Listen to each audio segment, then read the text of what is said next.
Sommes le 2 janvier, et c'est l'ouverture donc depuis hier des transferts en janvier, donc cet hiver, transferts d'hiver. Manchester United va rencontrer Liverpool ce dimanche et en championnat, et ensuite on va enchaîner contre Arsenal en FA Cup. Tout ça après avoir perdu de manière complètement malencontreuse à domicile contre Newcastle, avoir perdu aussi contre Wolverhampton, contre Tottenham et contre Bournemouth à domicile. Et on a souvent entendu que nous n'avons pas d'argent pour acheter des joueurs cet hiver. On doit vendre des joueurs avant d'acheter, puisqu'il y a l'espèce de fair play financier, je ne sais quoi. Et Amorim parle de la relégation. Tout va bien. Excellente année à vous, mes très chers taquins. Je ne sais pas pourquoi vous appelez taquin. D'ailleurs, c'est moi qui viens taquin. C'est pas vous. Très bonne année. Excellente année à vous. La santé, les projets, la famille. Excellente année à tous vos proches et surtout une bonne année footballistique pour nous les Mancuniens. Alors, voilà, on est tranquille, on est bien, une petite transition. On a fêté Noël, comme j'en ai parlé, fin d'année, on s'est mis bien, petite fête. Pour ceux qui ont pris des petites coupettes, ils se sont mis bien. Le 31, petit réveillon de la Saint-Sylvestre. Et on est là, 1er janvier, 2 janvier, on attend toujours rien, et effectivement toujours rien. Manchester United et Ineos ne sont pas hyper actifs dans le marché des transferts, alors que quand même, on s'attendait à des trucs de malade mental. Je pense qu'on entre vraiment en zone de turbulence, voire bien plus que cela, et cela dans tous les domaines. Honnêtement, sur les transferts, je m'attendais pas à un truc grandiose. Après, mon sujet est celui-ci. Amorim est arrivé en novembre, donc ça fait un peu plus d'un mois qu'il est coach de Manchester United. On lui a dit de venir dès maintenant, alors que lui, il voulait venir en été. Et j'imagine que moi, en tant que professionnel, si je viens, c'est que j'ai quand même des garanties. La première garantie, c'est d'entraîner l'un des meilleurs clubs du monde en théorie. La deuxième, c'est que j'ai quand même beaucoup plus d'argent qu'au Sporting, j'imagine. Donc le plus grand club, c'est que j'ai plus d'ambition, etc. Donc j'ai plus d'argent, plus de salaire, etc. Et la troisième, effectivement, si j'ai voulu venir en été, c'était pourquoi? C'est parce que je voulais certainement avoir cette fenêtre de transfert estivale pour pouvoir créer mon équipe, faire les transferts, etc. plus facilement, et ne pas avoir à subir, entre guillemets, des joueurs de notre coach, un passé très récent que je dois prendre en cours de route, avec lequel je ne peux pas faire grand-chose à part bricoler. Amorim a accepté ce deal. Il a accepté, on lui a dit c'est now or never. Il l'a pris, il est venu, il tente de faire un boulot, et là on lui dit t'as pas de budget. Ma question est, est-ce qu'il a eu des garanties sur le marché de janvier? Il ne semblerait que non, maintenant qu'il le découvre. Et s'il n'en a pas eu, je pense qu'il a sous-estimé la situation dans laquelle il serait à Manchester United. Finalement, c'est un entraîneur inexpérimenté. Mais je pense que, comme tout à chacun, on aurait fait peut-être le même choix que lui, à savoir, Manchester vient toquer à votre porte, vous êtes très en forme, en vert, vous êtes recherché, et vous vous dites, c'est peut-être l'opportunité ou jamais. Bon, le Sporting allait bien, hein, il pouvait rester encore, et si c'est now or never, vous aurez pu dire fuck off, et je sais que c'est un super coach, et ça va bien marcher. Manchester United a décidé de prendre Ruben Amorim dès maintenant, alors qu'il pouvait l'avoir en été, ils auraient pu faire en sorte de pouvoir limoger Ten Hag, et ensuite garder Ruud Van Nistelrooy en intérim, et que ça marche pas, prendre Ruben Amorim, signer un contrat avec Ruben Amorim en janvier en disant Ruben Amorim arrive pour l'été prochain. Donc ça, tout aurait été clair. Amorim aurait pu continuer avec le Sporting, on n'aurait jamais rencontré le Sporting, plus le Sporting est en Ligue des Champions, nous en Europa League, tout serait bien passé. Mais, force est de constater que la situation est celle-ci. Ruben Amorim est là, Ineos, entre guillemets, lui a forcé la main, et lui, il a répondu positivement. Et là, la fenêtre de janvier, pas grand-chose, pas d'excitation. Après, on est lié à Nuno Mendes et Daniel Mo, c'est ça? Daniel Mo, honnêtement, je ne vois pas pourquoi ces deux joueurs viendraient à Manchester United. Daniel Mo, d'une, parce qu'il est à Barcelone. Et vous allez me dire, oui, mais il va être libre peut-être. Imaginons qu'il est libre. Daniel Mo, un joueur comme ça, tout le monde va le vouloir. Manchester City, Liverpool, Arsenal, PSG, Bayern de Munich. Pourquoi il s'embêterait à aller à Manchester United? Oui, il serait gratuit. Pourquoi, en fait, les autres clubs ne sauteraient pas sur l'occasion? Et en plus, il a dit qu'il veut rester à Barcelone. Et je pense que franchement, s'il vient chez nous, c'est pour prendre un bon billet et on connaît ce type de transfert. Même si Daniel Mo est quand même un très bon joueur et jeune et qui pourrait nous apporter beaucoup de choses. Nuno Mendes est un autre cas de figure. Effectivement, lui ne veut pour l'instant pas son contrat au PSG, mais c'est comme un top joueur. arrière gauche et je ne vois pas pourquoi il voudrait absolument venir au PSG alors que par exemple il pourrait aller à Manchester City éventuellement, qui pourrait rechercher un arrière gauche. Je ne sais pas, je dis ça comme ça. Et je pense que c'est aussi pour faire pression sur son club pour avoir un meilleur contrat. Honnêtement, deux pistes que j'y crois pas. Daniel Olmo pas du tout, Nuno Mendes pas vraiment. Alors l'idée donc est de transférer des joueurs et de vendre des joueurs cet hiver pour acheter des joueurs. Pourquoi pas? Et je pense qu'on a une longue liste de joueurs qu'on voudrait voir partir. Rashford, Casemiro, Lindelof, Anthony, pourquoi pas Dalot. J'oublie qui, dites-moi. Non, vous ne pouvez pas me répondre, c'est stupide. Bon, déjà 5, ces 5-là, c'est pas mal. Hein, vous me direz, c'est pas trop mal. Dans ces 5-là, il y a Rashford. Rashford vient de déclarer qu'il ne... Alors qu'il avait fait une déclaration ambiguë, il vient de dire « je ne partirai pas ». Pourtant, je pense que dans les 5, c'est lui qui a la plus grosse valeur marchande. Rashford, aujourd'hui sur un marché, on peut aller entre 30 millions, ça c'est vraiment jusqu'à 60-70, avec un gros salaire dont on se délesterait. Ensuite, donc Rashford ne veut pas partir, mais c'est lui qui a la plus forte valeur marchande. Il ne veut pas partir et nous, honnêtement, on a bien envie qu'il se casse. Même si Rashi peut marcher ailleurs. Mais en ce moment, c'est compliqué. Anthony, on l'a acheté 90 millions. Il y a des rumeurs pour le Betis. Lui, je pense qu'il y a un moyen de le vendre. Si on le vend, on le vendra à perte ou on ferait un prêt plus option d'achat ou une obligation d'achat. Si on le vend, de toute façon, on ne va pas le vendre plus de 30 millions. Hein. C'est sûr, on perdra 60 millions, même si on a essayé de l'amortir sur les années dans lesquelles il était à Manchester United. Je pense que c'est une bonne option. Lindelof, il est en fin de contrat cet hiver. Est-ce que quelqu'un va le prendre là, alors, ou plutôt le faire signer gratuitement? Je sais pas, moi je suis Malmö, je suis Göteborg, pourquoi pas le prendre, un Suédois pour un Internet Challenge, comme ça. Casemiro est un bon cas, mais Casemiro aussi est en fin de contrat en été. L'Arabie Saoudite éventuellement peut le vouloir. Et je crois qu'il est en fin de contrat en fin d'année, je crois, fin de saison. J'aimerais bien qu'ils partent là en Arabie Saoudite, qu'ils nous mettent un petit 20 millions, 30 millions, ça ferait plaisir. On se délesterait d'un grand contrat. J'ai oublié Dalot, je pense pas qu'il soit dans le papier pour partir. Qu'il reste en fait. Je pensais à Eriksen, c'est la même chose en fait que Lindelof. Il est en fin de contrat cet été. Si on veut le prendre là, si j'en veux le prendre là, ils le prendront 5 millions ou vraiment pécadille. Et on ne gagnerait pas grand chose. Donc, avec ce que je viens de vous dire, vous pouvez remarquer que malgré la vente possiblement de ces joueurs, déjà ces ventes qui sont loin d'être actées, je ne sais pas si on irait très loin. Et imaginons qu'on vendait ces joueurs entre guillemets au prix fort. Rashford 60, Anthony 30, ça serait 90 millions. Et donc le reste, disons qu'on arrive à goupiller 100 millions. On a 100 millions d'argent de poche cet hiver. Il faudrait que, on élimine l'option de la vente, que on ait vendu assez tôt cet hiver ces joueurs-là pour avoir ces 100 millions. Et deuxièmement, que les joueurs veulent bien venir chez nous, des joueurs d'un certain niveau veulent bien venir chez nous, dans un club qui est honnêtement quasiment un cimetière pour les joueurs. Les mêmes fils de paille, les Cavani, les Alexis Sanchez, les Pogba, les Lindegaard, les Rashford. Je dois oublier les Mason Mount, les Anthony Martial. Des joueurs comme ça qui sont Casemiro, des joueurs qui sont venus avec Falcao, des joueurs Di Maria, ça fait beaucoup, hein. Des joueurs qui sont venus comme ça avec un gros pedigree ou avec un gros potentiel et qui sont morts au bout d'un an ou un an et demi, voire 2 ans. Donc il faudra chercher les joueurs adéquats dans cette fenêtre d'hiver qui va être très compliquée. Moi je pense qu'il y a des bons joueurs, il y a des bons coups à faire, on cherche un arrière. Je pense que chercher un arrière gauche, latéral gauche c'est prioritaire. On a vendu Alvaro Fernandez, bêtement. On parle il y a des rumeurs de Gutiérrez, d'Alphonso Davies. Peu importe. Mais il faut absolument, je pense que c'est la priorité, à l'arrière gauche. Est-ce qu'il faut un attaquant? Je pense qu'il faut saisir les bonnes opportunités. Gyökeres, je pense qu'il faut surtout un milieu de terrain ou des meneurs de jeu qui peuvent lui donner le ballon. Honnêtement, je pense qu'on peut se contenter de Højlund.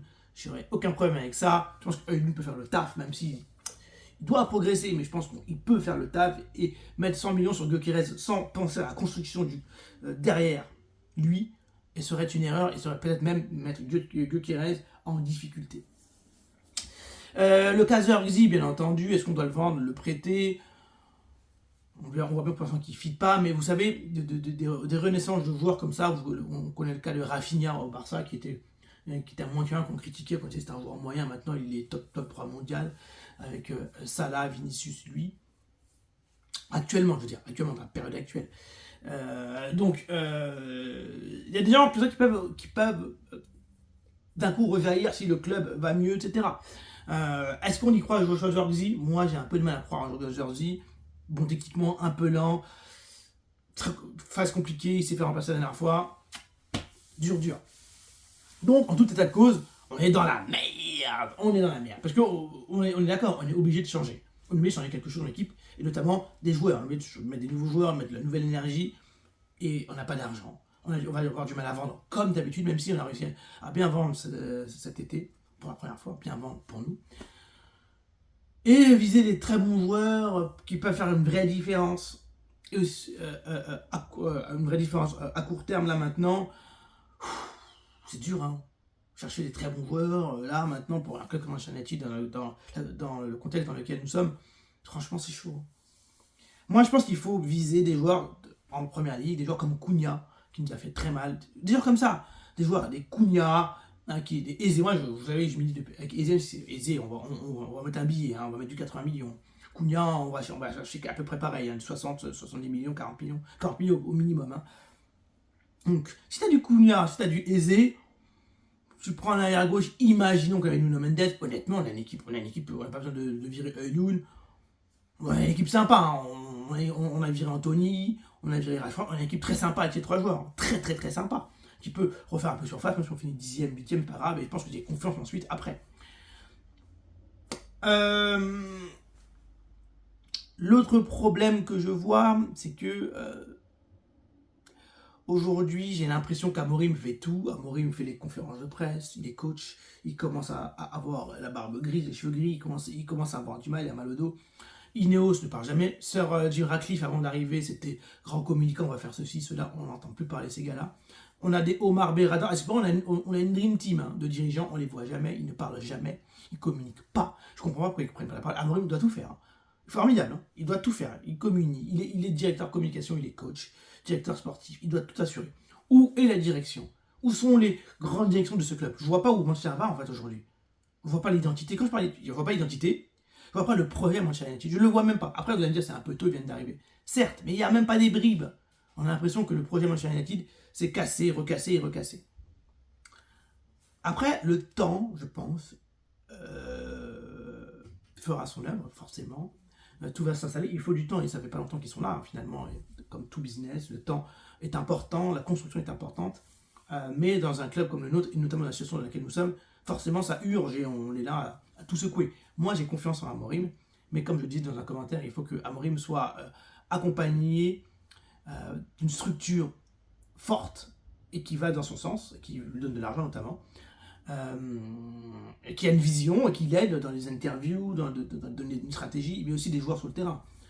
Et aujourd'hui, nos joueurs, des blessés, mais seulement un plus chaud, des joueurs qui sont totalement à côté de leur pompe, les Rashford, les Zirkzee, Garnacho en ce moment, Casemiro. Tout ça fait que Dalot, tout ça, Onana, tout ça fait que on est dans une merde pas possible.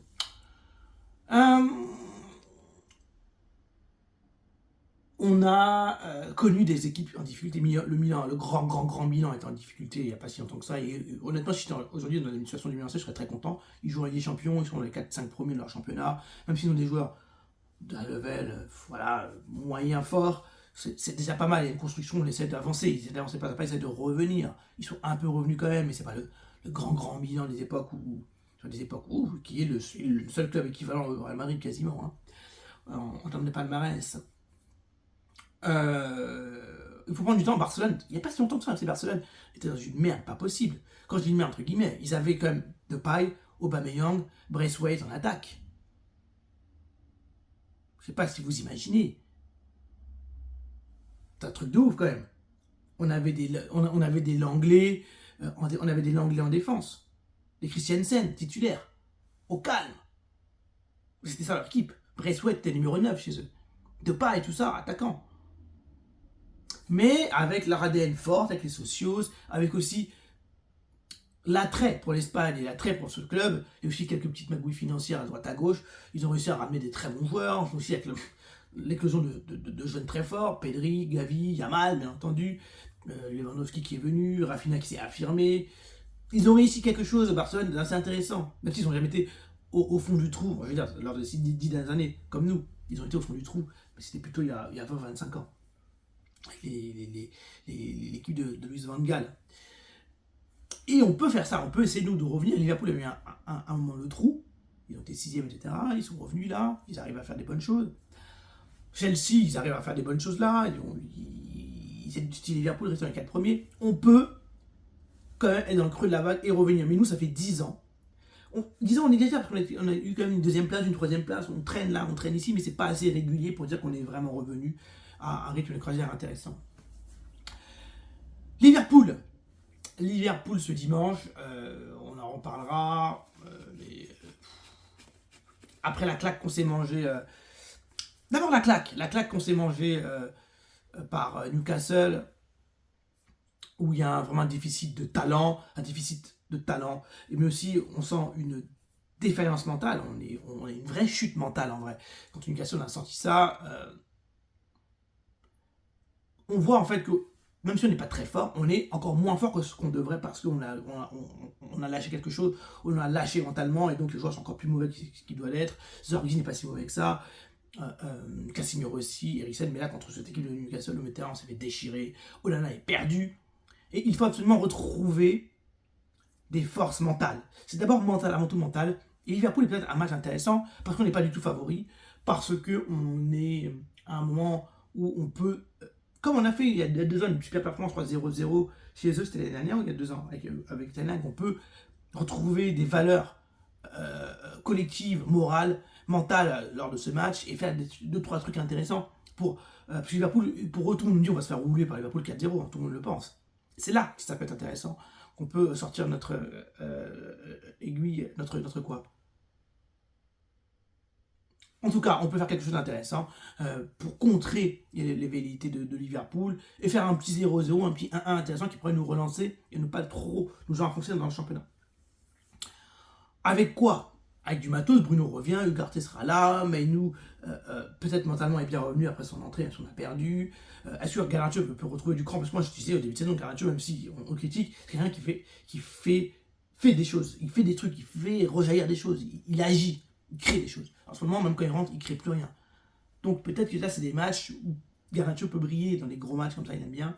On a battu City, City très fébrile, hein. On l'a constaté avec les défaites qui s'en sont suivies. Mais ce match de Liverpool, je ne le crains pas tant que ça. Newcastle, je craignais beaucoup plus. Arsenal, je crains beaucoup plus. Là, derby d'Angleterre, on n'est pas du tout favori. Il y a moyen que, avec un peu de résilience, on tire notre épingle du jeu. C'est ça que j'ai cherché. On tire notre épingle du jeu et on aille peut-être chercher un match nul. Moi, ça me plairait vraiment. Si on gagnait, ce serait exceptionnel. Et je pense que faire un résultat, c'est-à-dire au moins match nul, serait une manière de nous relancer. Et aussi montrer qu'on est présent et qu'on a des forces mentales. Et peut-être que ça pourrait aussi impulser quelque chose dans la direction pour Amorim, pour les joueurs. Et dernier sujet, moi je me pose la question, et dites-moi ce que vous en pensez. Est-ce que vous pensez qu'une équipe du type De Gea, je pense à ça, une équipe de type De Gea, Raphaël, Fabio, McTominay au milieu, Tom Cleverley, Adnan Januzaj, Obertan, et avec une petite attaque, quelle petite attaque qu'on peut mettre là, une petite attaque bien dégueulasse, bien Manchester United pourri, une petite attaque calme, une petite attaque Sanchez, Falcao, c'est meilleur que c'est pire que l'équipe d'aujourd'hui. Est-ce que avec tous ces joueurs que je viens de citer qui étaient les seconds couteaux à Manchester United, on est pire que l'équipe actuelle? Ou c'est pas mieux? Tom Cleverley, McTominay, Fabio, Raphaël, c'était quand même, il était bon quand il était au top, Fabio à gauche. Est-ce que c'est pire? Ou est-ce que c'est pas mieux? Oh, vous imaginez?